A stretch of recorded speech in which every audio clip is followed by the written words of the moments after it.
Hey everybody, it's Ryan. Thanks for downloading today's show. And just a reminder, as always, Wake Up War Chant is brought to you by our friends at For the Table, Madison Social, Central and Township in the heart of College Town.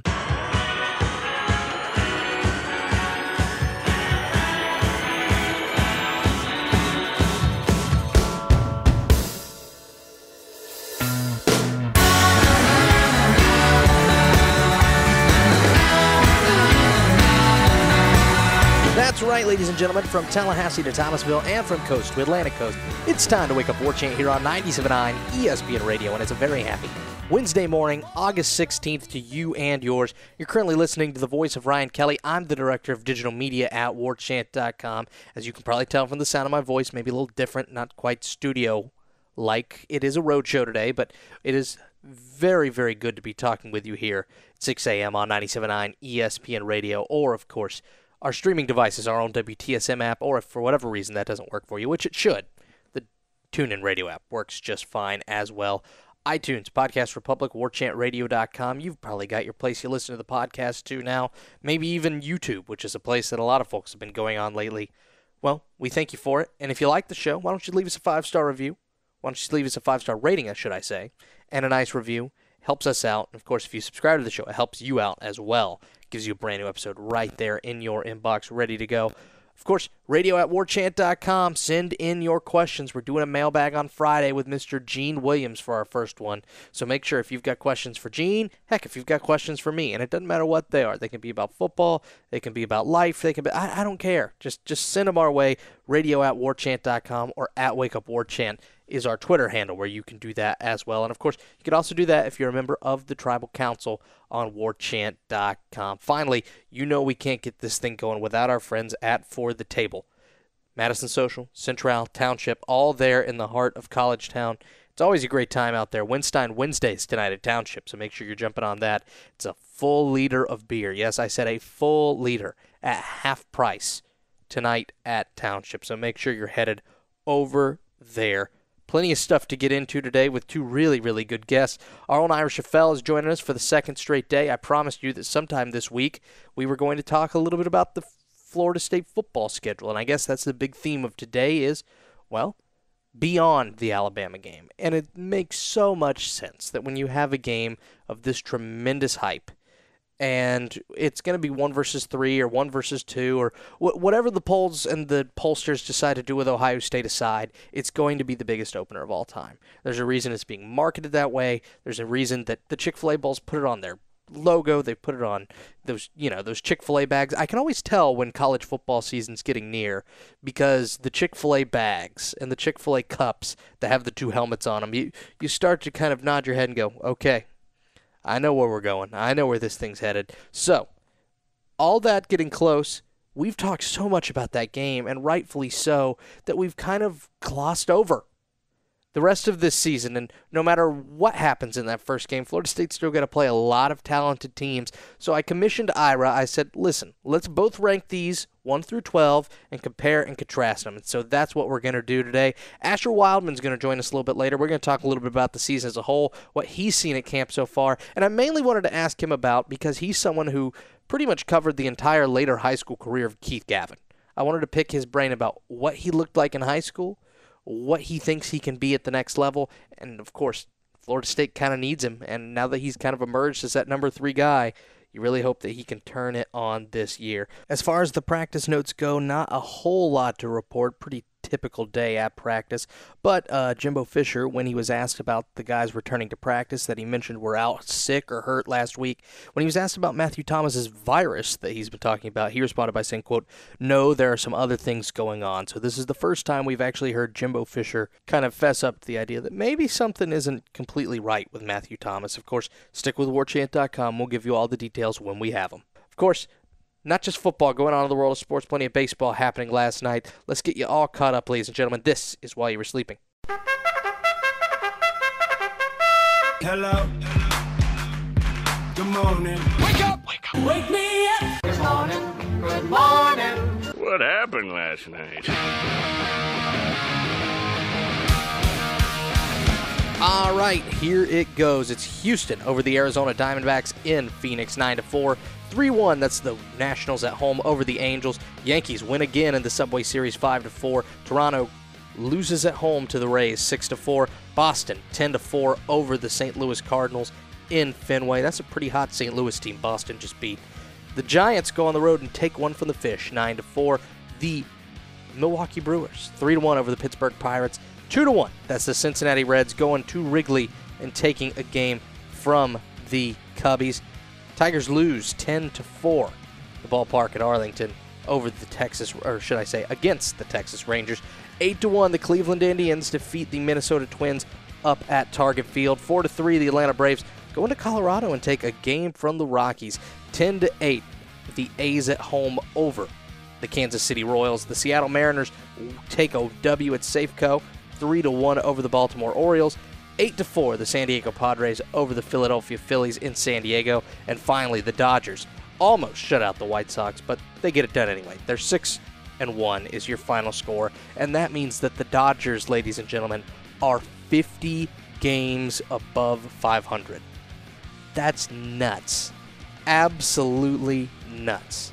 When we come back, it's Irish Fell, and we're ranking the games of the season on Wake Up War Chant, 97.9 ESPN Radio.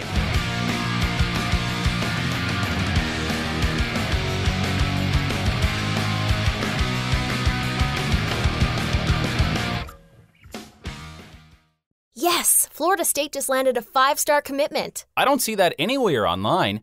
How did you get that news so fast? I'm on the new warchant.com app. I get news updates and scores pushed to my phone instantly. How much does it cost? It's free. Just go to iTunes or the Google Play Store, type in War Chant, and install it on your phone. That's it. A free app that keeps me constantly up to date on Florida State sports and recruiting? Wow, that makes it incredibly easy to follow my Seminoles and never miss out. With the app, you'll also get quick access to all the stories and features on War Chant, including the ever-popular message boards that feature thousands of fans talking about the Noles. Warchant.com, your ultimate Seminole source.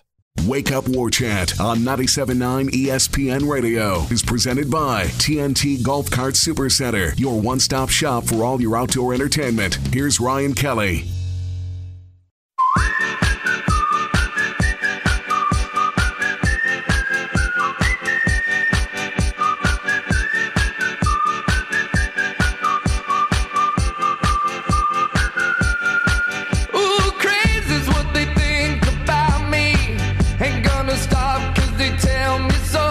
Rolling right along on Wake Up War Chant 97.9 ESPN Radio, brought to you by For the Table, Madison Social, Central and Township, all there in the heart of College Town. Keeping up with the theme today of the season as a whole, trying to pick as many scenarios as you can, just because I feel like so many times when we talk about this season, you can't help but talk about September 2nd. You can't help but talk about Florida State, Alabama. But sometimes I feel like because of the enormity of that game, just in terms of hype, in terms of, I mean, it's going to be the biggest opener of all time, ranking-wise and statistically and all of that. I feel like sometimes it gets lost the rest of this season, and that this schedule is not easy by any stretch of the imagination. And so I wanted to bring on Ira Schafel, of course, the managing editor of warchant.com, to chit-chat a little bit about where is this schedule weak, where is the schedule strong, and where do you think this schedule can surprise you? Wanted to rank them 1 through 12. So without further ado, Ira Schafel joins us on the phone line. How are you, sir? I'm good, Ryan. How are you doing? I'm doing just fine, man. And do you agree with that? Do you feel like sometimes you kind of realize, at least you hope the players and the whole organization is not thinking of Florida State, Alabama in the same terms that maybe we in the press or the fan base or things like that are, because if either team is thinking like that and they lose, you got to wonder about the frame of mind afterwards. I think that's a concern, but I think it's less of a concern these days than it used to be. In the old days when in the BCS, where if you lost the game, you might feel like you're out of it, especially if you were in the ACC. I think the fact that we've seen since the college football playoff has started that if you play a great opponent and lose, that's not going to, and you lose that game, but that's only your only loss. And if you still win your conference, it's probably not going to keep you out unless you're in the Big 12 maybe, without a championship game. So I think from that standpoint, I think that kind of keeps you going. What it does do, though, is it really, removes any margin for error. If this game turns out to be a classic, and that's, what everybody's kind of billing it to be is, number 1 versus number 3, 2 of the top teams in the country, Saban versus Fisher, Francois versus Hurts, 2 great defenses. I mean, all the things you want to, all the matchups you want to put on this game. If it turns out to be a classic, somebody's going to lose, and they might lose by, 2 or 3 points. Well, again, that game doesn't hurt you too bad. But again, the big concern for me would be if you have a bad game somewhere else down the road, which happens to a lot of college football teams when you're dealing with 18 to 22-year-olds, and now you've kind of lost your margin for error. I don't think either team would be out of it for sure with 2 losses, but I mean, the percentages would have to be really small. That being said, I'm going to ask you the stupidest question I've probably asked you in the 2.5 years we've done this show, Ira. Do you think Alabama's the toughest game of the year? Yes, I do. I do think it's the toughest game of the year. Now, it wouldn't shock me if it's not. It wouldn't shock me if FSU wins this game and then lost to somebody else. But on paper, just because it's the first game of the year, I'm going to say it is. Again, I think if they were playing Alabama a little later in the year, I might pick Florida State as it is right now with it being the first game and some of the positions where FSU will have new starters at key positions. I'm leaning towards picking Alabama. So I would say it's the toughest game of the year, but that it may not play out that way over the course of the season. I'm about to ask you the second dumbest question I've ever asked you on this show. Delaware State and ULM, they're the 2 easiest games of the year, right? That would be correct, yes. Okay. We got that out of the way. So that leaves 2 through 10 as kind of your, well, do you scratch your head over them? Where do you rank everybody? And here's how I did it, Ira. I said number 10 was Duke because you're 19-0 all time against Duke. You're coming off a bye week. You give Cut all the credit in the world for making the program that he has made at Duke, but just the style of football they play, the way their athletes match up, I mean, this just is not a game that's going to go their way. Yeah, I mean, I could have gone either way with Duke and Wake. I think I'd Wake 10th, and Duke 9th. But I mean, I didn't agonize on it long, but it definitely was one of those where I thought, I could go with them either way. My initial thought was to put Wake higher, but then I was just thinking, well, I'm going to give Cutcliffe some respect just for the job he does, and so I went ahead and put them at 9th and Wake at 10th. I actually put Wake a little bit higher, and I think it's because of my respect for Dave Clawson. I mean, I like that guy a lot.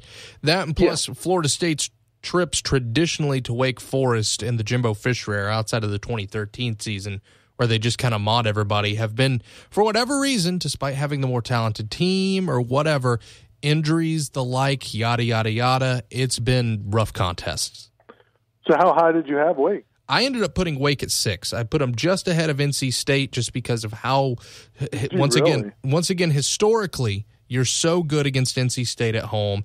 Syracuse is the team I ended up putting at 8 and Boston College at 9. I put that 9th game at BC just because I don't think they can score points. That defense is going to be good. Now, Cuse is the one at number 8 that intrigues me because if Dungy stays healthy and Baber's system in year 2 takes a hold the way some people are optimistically thinking, I feel like they could be one of the bigger movers on this list. Yeah, I have Syracuse. I have Boston College at 8 and Syracuse at 9. I just think the fact that, again, you talk about teams that have struggled here. Syracuse, has not played particularly well in Tallahassee. Certainly, I know the year Jameis was 2013 when they came down here. That game was, oh my gosh. And I know it's a different program now than it was then, but that game's kind of seared into my memory that Syracuse didn't look like they belonged on the same field with Florida State. BC on the road, I put that a little bit higher just because, I'm not thrilled with these Friday night games. And again, with such a hard schedule, I wonder about, whether or not they'll be sharp enough to play at a high level against a team. there won't be a great crowd there. It'll be a Friday night. I just think that for those intangible reasons, those soft factors, I think that game could be a little bit tougher. And, I thought about making BC a little higher. I might actually put them a little bit higher if I had to redo my list. But here's the one thing that kind of worries you more than any of that is not only is it a short week, it's a short week after what could be a really emotional week playing against Louisville at home. Yeah, I think it will be. And I think it's you could see that going either way, though, in terms of, it's possible that, if FSU wins that game, which I think most people would predict being at home, despite what happened last year up in Louisville, there could be a little bit of a relaxation, of a kind of an exhale. But at the same time, if Lamar Jackson has another big game, even if FSU wins, but Louisville puts up a lot of points and yards, then that could be a situation where FSU's defense really tries to kind of regroup and gather itself, improve, kind of get back on the right track. So maybe they would be more focused. So it's kind of hard. I mean, that's the hard thing about these lists is a lot of times the season plays out the way it does based on, the steps along the way. And when you're predicting all of them at one time, it makes it a little bit tricky. I ended up putting NC State at number 7, and I really just don't know. They could end up being 10 on this list if things go really south for them, and they could end up a little bit higher. Ira, it's no secret that I've been one of Dave Dorn's biggest bashers, especially on this show over the last couple years since we've been on the air. But I got to hand it to them. They showed some promise at the end of last year. Maybe it was just enough to save his job, and this is the farewell, but I don't know. What do you think about them? I think they're not going to win at Doak. They don't win at Doak unless Phillip Rivers is on the other sideline, but I don't know what to think of them. No, I mean, I'm with you. I mean, I do think that they're, I think that the talent on their defensive line is impressive. I think that's going to make it, challenging. I think the quarterback shows a lot of promise. I think they've got some nice pieces. I'm with you. I don't see them winning in Tallahassee, it'll be interesting because I think that they're going to be kind of a trendy upset pick, especially if FSU.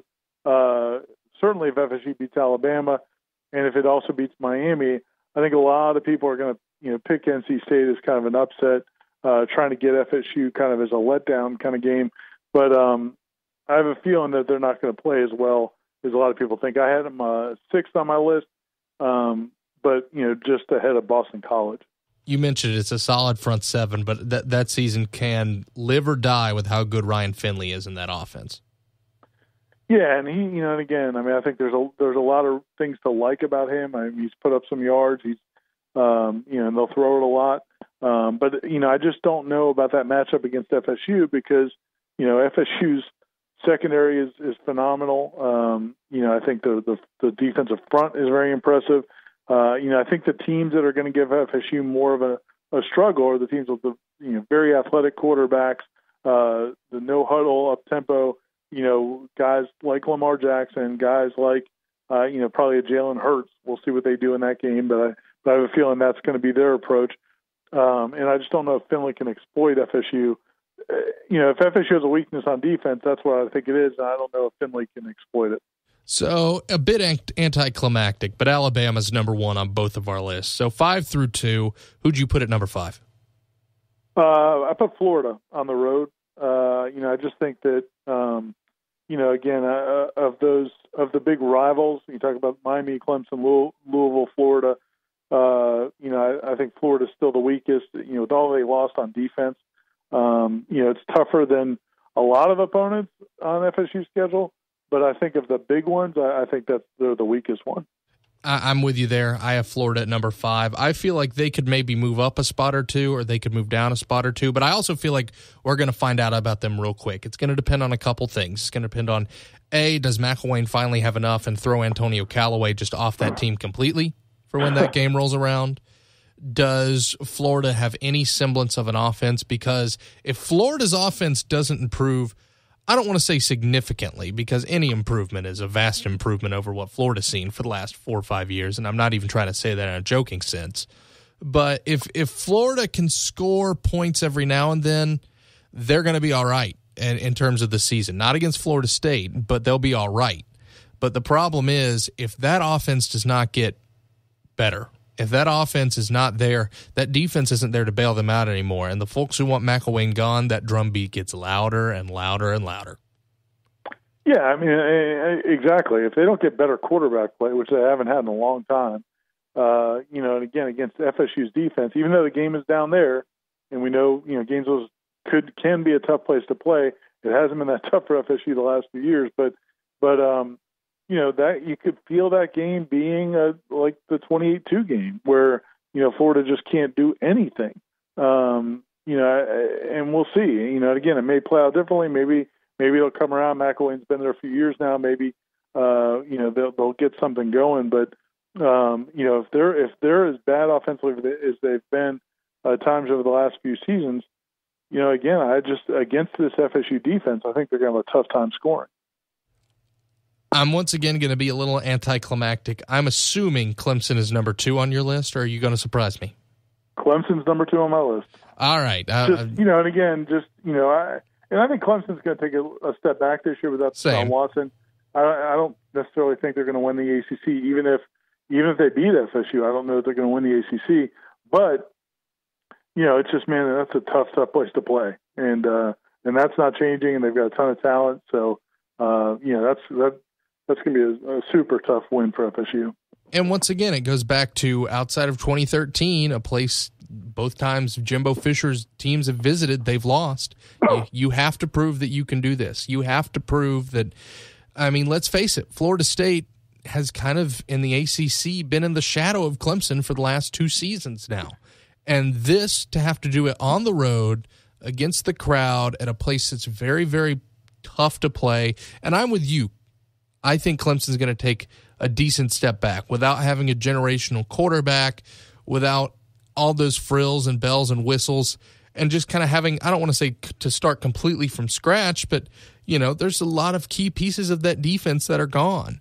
Sure, they're still talented. Sure, they're still loaded at certain positions. But until you see it, until it wins, until you go on the road, I don't know if it's the second toughest team Florida State's going to play all year, but I certainly know this. It's definitely the second most important game Florida State's going to play all year. Yeah, to me, it's a pick that's more about rivalry and location and history than it is about what Clemson's got this year. I mean, my prediction on that game being FSU's second toughest game would be the same if Clemson's undefeated when they play or Clemson's got 3 losses when they play. I mean, I just think that, again, they've got athletes, and if their season's not going well, it's a game late in the year that can kind of help get them right, make them kind of, if they could be a spoiler to FSU, that would kind of make their season if they do take a sizable step back. If they keep this thing rolling the way they've had it rolling, they've gotten a lot of lucky breaks the last couple of years to keep these, to get these unbeaten regular seasons. If the breaks keep coming and they keep racking up wins, then it'll still be a tough game. But again, it's more about, that's as tough as environment as FSU plays in, and Clemson always plays really well against Florida State. There, they get up for that game, and he has recruited well. I mean, they're not going to have Deshaun Watson, but they certainly have a lot of other skill players. So that leaves Louisville and Miami at number 3 and number 4. Where'd you put them? I put Louisville actually ahead of Miami, mostly because of Lamar Jackson and Bobby Petrino. I just think from a matchup standpoint, like I mentioned earlier, I just think that what Lamar Jackson does and what Petrino has done with his offense to accentuate Lamar Jackson, I think is what has given FSU struggles the last few years. And so, I just think the tempo and the confusion and all those things, and misdirection and motion, all those things have caused FSU headaches. And I think they could again. Even though I think FSU wins the game, it wouldn't surprise me at all if Louisville moves the ball and puts up points. I think Miami's going to be a little bit more traditional. They're going to be Mark Richt's going to be a little bit more of a traditional pro-style attack, and I think FSU's defense has really, proven it can do very well against those under Charles Kelly, and I also think that Miami breaking in a new quarterback coming on the road early this season to Doak, I think is going to be a lot to ask. If Kaya had stayed, I'd probably reverse those two games. But with Kaya gone, and I wasn't the biggest Kaya fan in the world, but he was experienced. With him gone, I think they're going to be a little bit behind Louisville. I'm with you 110%. To me, this has a lot less to do with Louisville and a lot more to do with Miami, because I put Louisville at number 3, Miami at number 4. Miami could be a great team for all we know, but because of where Florida State's catching them compared to where they're catching Louisville, you can't help but put the reigning Heisman Trophy winner, an offensive mastermind who out-schemed you for 60 minutes last year, and, of course, just the emotion and the intensity that will probably be Florida State wanting to get revenge on Louisville over a Miami team that, yes, it's still a rival. Yes, it's still guys that you've played a lot. But, I mean, it's a 7-game winning streak. It is what it is at this point. And that's not to downplay the rivalry. That's not to downplay any of that. But it just kind of seems like I just feel like the stakes and the emotion of that Louisville game are going to be super, super high, and Miami is maybe still going to be trying to figure some things out there in week 3. Yeah, I mean, it'll be the Miami game will be pretty electric just because, no doubt. It'll be electric just because, especially if FSU beats Alabama, FSU would be number 1 in the country, and Miami's gotten a lot of hype coming into the year, and so there'll be a lot of excitement. I just think that, with a new quarterback coming on the road to play this defense, I just don't see how that's going to spell success for them. But so I think that game could be hyped going into it. I just don't know if it's going to live up to it. The Louisville game, it's going to be fascinating, man, because, what Lamar Jackson and that offense did to FSU last year, that's going to be in everybody's minds. It's going to be in the minds of the fans. It's going to be in the minds of the players on both sides of the field. And if Louisville comes out and Lamar Jackson hits a couple big plays, they throw some more wrinkles at them, whether it be a run or a pass or a trick play or whatever it is, and they score a couple times, FSU would be back on their heels because, that game last year would be fresh in their mind. So I think that game, depending on how it plays out, could be just a wild, wild night.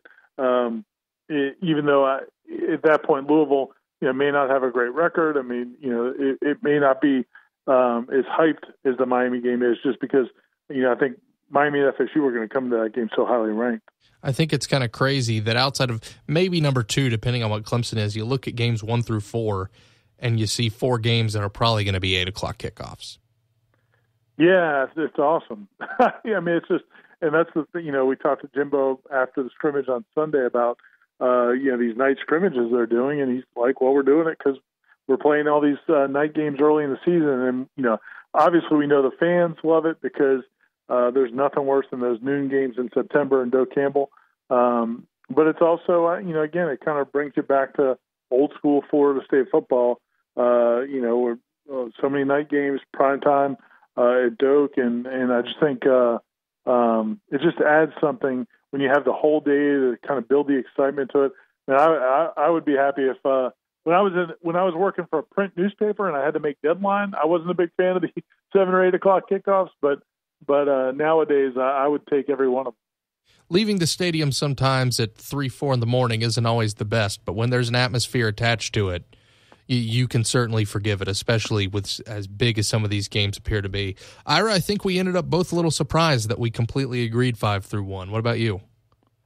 Yeah, I am a little bit. And, and again, I think that the bottom half is tricky because, it's just, there's a lot of variables, I think, that are going to affect those games, especially when you're playing teams that you should beat because, again, that's probably when the soft factors come more into play.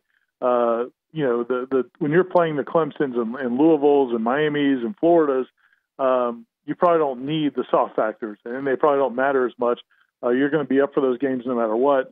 Those other games are tricky to predict because don't know how the season's going to play out, like around those games.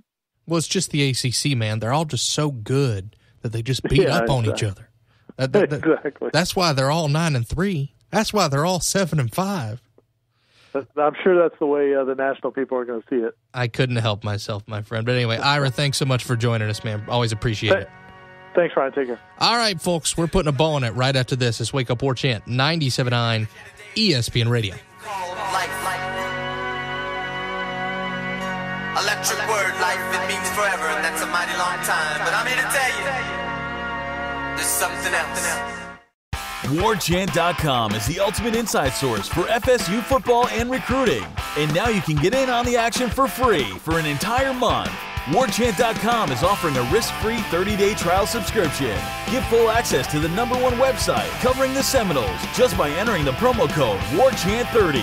That's WarChant30. Sign up and get in on the world's most active FSU message boards. Receive breaking news, stories from our award-winning staff, plus get exclusive interviews and videos. Just enter the promo code WarChant30.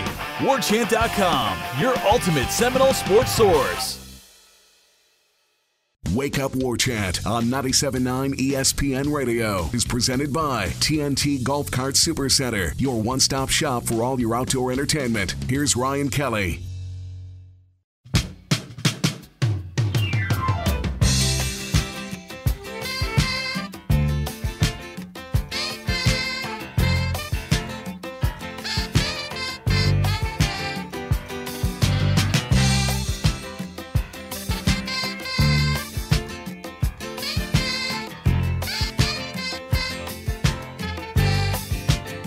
And welcome back to Wake Up War Chant here on 97.9 ESPN Radio. Ryan Kelly, joined by the sports director at WCTV-TV. Well, currently the sports director at WCTV, Asher Wildman, of course.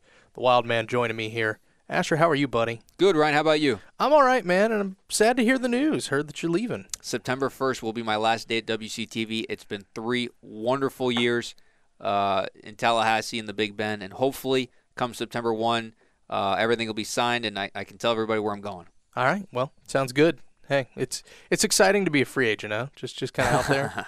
It's fun. It's nerve-wracking. It's exciting, and it's part of the business. Well, I hate it for you that you're leaving September 1st, and September 2nd, we kind of have maybe the biggest opener of all time to play. And I get to enjoy it on a big screen with my feet up on the table. But you're not going to enjoy the stadium. I mean, you saw the video yesterday. I think you aired it on your newscast. That thing looks awesome. I'm going to have air conditioning. I'm going to have a bathroom nearby. I'm going to have the fridge about 25 feet from me. You'd have all that in the press box. Come on now. Yeah, but then I have to get up. You know. All reality, though. My dog can bring me the beer. I've trained him pretty well. Like that commercial. Yeah, and you can drink. How about that? And I can drink. Yeah, that's right. I will say this, though. All jokes aside, that thing does look awesome. It does look pretty. I mean, $1.5 billion. It better to look pretty darn good. And what else did I think I saw? It has like 1,000 beer taps in it, something like that. 24 bars, 1,000 beer taps. The roof is a giant jumbotron, circular jumbotron of the shape of the roof. It's unreal. Kudos to them, more importantly, for getting the stadium done, because that was the biggest concern that a lot of – I mean, Ryan, it was so funny hearing people say, oh, the game should be moved to Doak. Well, first off, that would have never happened as long as Nick Saban is alive and breathing. I do think a home and home would have rocked. A home and home with Bama? That would have been incredible. It would have been fantastic. Because we got the one back – it was before all the Paterno stuff came out. Remember? Alabama and Penn State a couple years back did a home and home. Mm-hmm. That was a good one. I understand why we do it, and I know this is kind of a tired argument. But gosh, home and homes. I hope we see more of them, and I applaud Auburn and Clemson for playing the back half of one this year. I know that's something that they more do off and on, but so you're looking forward to going to Delaware, maybe see FSU at Delaware State? No, calm down. Hey, isn't Miami going to Arkansas State this year? And they're hosting Bethune-Cookman. Yeah. So it is what it is. It is what it is. Wild man, you've been out to practice every now and then. You've obviously you have the newscast a lot of times at 5. But whenever you've gotten out there, what have kind of your initial impressions been of FSU? I'll tell you what, DeAndre Francois is the man. I mean that by, last year or over the years when we had Sean McGuire, he had that presence about him that he knew how to take control of an interview, and you got the sense that he knew what it was like to be a starting quarterback. DeAndre Francois last year was a rookie. He always felt like a rookie. He acted like a rookie. He looked like a rookie. He didn't play like a rookie, though. But I feel like this year when you watch DeAndre Francois, you look at his demeanor, the way he answers questions, he's confident. He has a confidence around him that he knows that it's his team. He knows that this is his job, and he knows he is the quarterback for a top 5 team in the country. I will say this, because you and I think are in complete agreement here. The word I keep using is comfortable.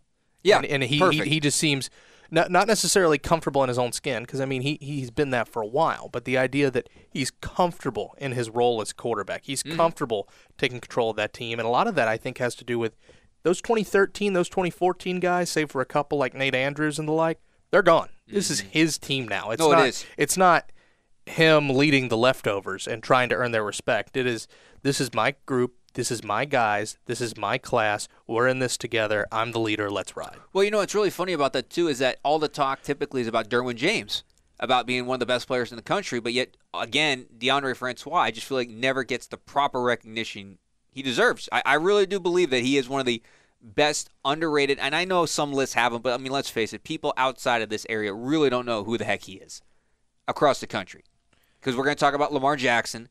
We're going to talk about that kid in Wyoming, Allen. We're going to talk about Rosen at UCLA. At what point on somebody's list is DeAndre Francois for best quarterback in the country? I think the one thing with DeAndre Francois, though, is, you talk about Rosen. Rosen's a guy who projects at a high level in the professional league. Wyoming, Josh Allen, guy that projects very, very high. A lot of people have compared him to Brett Favre. DeAndre Francois, I feel like his size is going to hurt him. And not as a college player, not at all, because I agree with you. I do think he's one of the best players in the college game. But when we frame the argument of best quarterbacks, we always frame it in the idea of guys who are going to be the best prospects in the NFL. And I feel like quarterback's one of the few positions that we very, very exclusively do that, outside of folks who it's just very obvious that they run a system that's not pro-appropriate, like a Tebow or somebody like that. Would you say that he has the one check mark that very few have, which is durable? Oh, most definitely. Most definitely, and he's going to have to keep up that durability. The offensive line has looked better. I've been saying it for a little bit, and I've been wondering what you think. With the wide receivers and with the offensive line, they've both looked better in camp. Alec Eberle actually looks like he's moving a little smoother. Derek Kelly moves to left tackle. Wide receivers look good. We've heard a lot about Keith Gavin. I want to pick your brain on him in a second. But until we actually see it, we just don't know. We don't know because they're playing each other. They're scrimmaging each other. Until they actually are out there against Alabama, we will not know. We'll know the first series. We will. We'll know the first series if they're legit or if they got issues. And I will say this, though. The one thing that has very much surprised me about this camp compared to last year's is, you remember, last year sometimes waiting for Jimbo, I mean, you could hear half the coaching staff screaming from the other side of the practice field. And you could see that in open period, that they were frustrated and they were upset. Yesterday at practice, I don't think Jimbo Fisher ever raised his voice in the 4 periods we got to see. This staff seems a lot more comfortable with this team, and this team seems a lot more comfortable with the expectations and the role, and they seem a little bit more ready to work maybe than that squad was last year. Or he knows that people have boom mics for their cell phones now. Hey, there was a reality show following them around a year ago. There was, but he was aware of it then. By the way, he knew what was happening. Did you see they're headed to Navy this year? That should be interesting. Yeah, that'll be pretty fun. I had heard, and I can't confirm this, so nobody scoop me here, but I think I've read a couple different places. They were all set to go to Oklahoma, and then Bob left. Oh, Bob left, yeah. And Lincoln was like, yeah, I'm not sure if I want that. So when I was a golf reporter, I did a story on a Navy golfer. I got to spend one whole day on the Naval Academy base. I went to school with this kid. I went to the whole day in the life of a Navy cadet. Unbelievable experience, unbelievable atmosphere, and that is probably one of the most memorable days of sports journalism. I think they're just following our old friend Lauren Vickers, who, of course, used to work for FSU, yeah, and now she's off at Navy. Good for her. She gets 2 straight years of a season with. How about that? I wonder if she gets to go on one of the mini battleships they have. That's a course out there. Really? They have like a 1/10 the size battleship that kids take out. Oh, that's super cool. Mm-hmm. Anyway, I wanted to get back to the topic at hand just because I know we don't have a ton of time. Mm-hmm. Keith Gavin's a guy who's gotten a lot of praise throughout camp. There's been a lot of hype. There's been a lot of talk about him on and off the record. You were a guy who covered him in high school. You saw what a man he was at Wakulla. Is he a guy that in your mind, when you've seen him just in high school and now transitioning to the practice field, is he worth the hype? He's worth the hype physically, but here's the thing. Does he know the routes? Does he know the playbook? Because even at Wakulla, he was very vanilla. throw the ball up, Keith Gavin's going to get it because that's how good he was. He physically dominated his DB opponent. The question with Florida State is, why aren't we seeing more of him? And the only thing I can come back to is because he has to learn more routes and he has to understand how they work in the playbook. That's my only thing that I think can be holding him back because physically he's got all the tools. He's a 24-year-old in a 19-year-old's body. I mean, the kid's legit, but does he know the playbook? Does he know the route running? That is the question I have. And, of course, this is a coaching staff that's always been somewhat reluctant to play freshman wide receivers. And it's kind of funny, and I know I've brought this up before, but how it used to be that wide receivers would have their development time in the league. It was that jump from college to pro that seemed to be the longer development and evaluation. And now it almost seems like from high school to college is more where you're seeing that. I just feel like when you watch a guy like Naquan Murray, the kid's polished, he's smooth, he knows where he's going. I just don't know if Keith knows where he's going. Well, only time will tell. Only one way to find out, my friend. Ryan, you nearly had a heart attack with me watching him in the Orange Bowl nearly take a knee. And I don't know, because he even said he forgot what the play was at the moment. So, we'll most certainly have to find out about that. But I do think, to your point, you talked about it, a lot of those offenses, that's something I feel like a lot of superstars have to adjust to in high school, unless you're at an Aquinas down south or something like that. So many guys are used to being just the go-to guy who, we just throw the ball to him because he's a freak and he gets it, or we just hand the ball off to him. I remember right after I got out of high school watching Derrick Henry in his last year or two at Yulee. Just watching high school football around Jacksonville, it was so clear that the offense was just give it to him. There's no set play. Derrick Henry talking about? Yeah, and there's I feel like that's a lot of star players, and maybe even a Keith Gavin, and that's no shot at Wakulla because that was a really darn good Wakulla team. Right, I'll tell you a funny story about Derrick Henry. One of the assistant coaches at Brookwood coached against Derrick Henry. I forget what school he was at before, but he said, Asher, I'm not going to lie to you. When we were facing Derrick Henry, we put 10 kids in the box, and we put the safety on top of the linebacker. Just go get Henry and bring him down. And he said he still rushed for 340 yards. Because they weren't going to do anything. I went out to Yulee. I watched Trinity Christian play them on a Friday night. They're always stacked. This was before they kind of went on this, four-peat dynasty run. They were a very good team. They were a very good team when I was in high school there, but not quite to the level that they are at the moment. But Trinity was up on them, I want to say. It was like 4 touchdowns at the half. It was Yulee homecoming. Derrick Henry literally beat them by himself in the second half. It's one of the craziest things I've ever seen in my life. He's that good. He was that good, too, in college at least. Still waiting for him in the NFL. Yeah, well, Mike Mularkey will make you do that. Anyway, one thing that I wanted to ask you about, I know you got the scoop on it yesterday. What's going on with Jack Nicklaus and the golf course? Honestly, the only thing I can think, Ryan, they won't come out and say it. My belief is they still don't have the money for it. I know people have been told and people are saying they have the money, but look, if they had the money, they would have had a bulldozer lifting up the grass yesterday. This is not something they want to hold off on. This is not something they want to wait. They want to build this course ASAP. Unfortunately, it's going to be at least a 15-month delay. I'm not sure how much of the $5 million they've raised. It also sounds like Jack Nicklaus still wants to make some tweaks to the redesign because he's going to be out here in the fall as well to look at the course one more time. So it sounds like they're still in the very, very, very early stages out there, Don Veller. Well, remember when we were covering Nicklaus when he came here a couple weeks ago, when he rolled into that press conference, he did not seem happy about something. No. And, of course, one of the things that we heard was it's his son, it's Jack II that's over the course, and we had heard that maybe he wasn't thrilled with some of the suggestions that have been put forth in place. I did hear that, but I think the other problem, too, with the other thing that Jack's got to do is he literally wants to do a 180 on the golf course. He wants to make it he wants to take an uphill golf course and turn it into a downhill golf course. And you can't just make that happen overnight. I mean, that's going to be a major issue, not just with filtration systems, but trying to bulldoze your way up a hill and down a hill. It sounds like the whole entire golf course is going to do a 180 of backwardsness, if that makes sense. They're probably going to add a crap load of bunkers because that's what Jack Nicklaus does to people to piss you off on the golf course. He puts in about 150 bunkers so you can never miss a bunker. And if you hit a green, it's a prize. The other question is, will they bring in man-made retention ponds, or will they bring in more water? Because really, water only comes into play, I think, on one hole out there, if my memory is correct, the one along Orange Avenue there. Is this a tweak or is this a complete redesign? And the longer this project goes, the longer it takes. It sounds like it's going to be a complete redesign that you're not even going to recognize that place when he's done with it. So fall 2018 right now is the jumping off point that they're hoping to get started, right? Mm-hmm. At the earliest. Wow. We'll find out. I hope so, because I'm going to have a tea time back in town. Well, anyway, Asher, thanks so much. Let's do this again over the next couple weeks, my friend. Absolutely, Ryan. Always a pleasure. All right, folks, that's going to just about do it for us today. My thanks, of course, to Asher for joining me right now. My thanks, of course, to Ira. Hey, by the way, it is Wednesday, which means Swinstein Wednesday over at Township. Make sure you're going on out there, seeing our friends, and getting a full liter of beer for a half-liter price. Hope you're having fun there. Thanks again. Mike and Mike's up next, 97.9 ESPN Radio.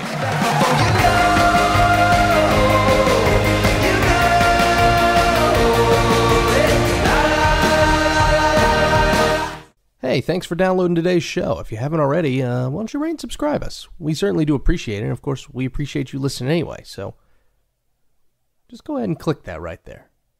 You know you want to. Come on. Come on. Thanks again for letting us do the show. We love giving you all the football, basketball, baseball, recruiting, all year round. Not just football season, not just spring practice, but hopefully giving you the freshest and newest FSU content every day. Thanks, guys.